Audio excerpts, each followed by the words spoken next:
Hello, this is a video of how to back up your WordPress site on FatCow, doing it without plugins.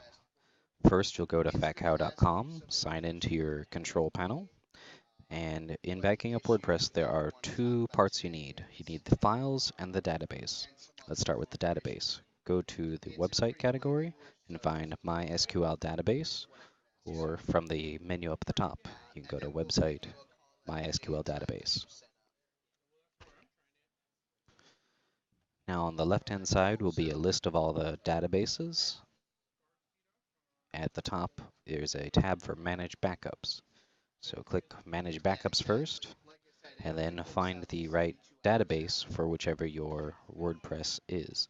If you only got one WordPress site, then most likely you only have one database. I've got a couple of sites all here, so I've got a lot of them. But you click on the database name, and then over on the right-hand side will come up with three options. They will be from three different dates of Tuesday, Wednesday, Thursday, or whatever day it happens to be when you're recording it. Simply click on one of those dates, and you'll get a little notice saying converting database for download. Basically give it a couple seconds, then hit this check status button. Or if you're impatient like me, you can just click it over and over again. Doo -doo.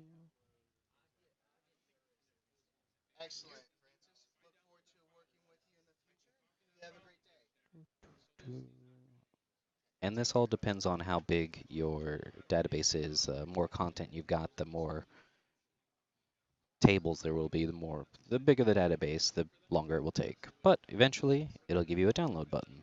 So go ahead and click that. Then in the bottom left, well, I'm using Chrome, so I've got a little download down here, and that tells me that my database has now been saved. So that's part one done. Next, we need to get the files. So you can either click on this house icon in the top left, and it'll bring you back to the main control panel. And then from there, just go to the website category again and look for File Manager, which is here. Or you can go up to the menu at the top, Website, File Manager. Now on the left-hand side will be a list of folders, and depending again on how many websites you have, there might be a lot of folders or there might not be. But if you click on whichever folder has your WordPress in it, I've got mine just called WP. Now on the right side in this blue and white section, it'll have changed from what it was before.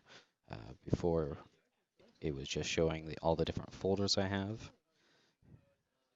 Click on WP, and now this will change. You don't want to click on the little plus sign to the left. You want to click directly on the folder name. Once you see all of the files over on the right, click this box. It's an empty box above where all the files are, and it selects all of them.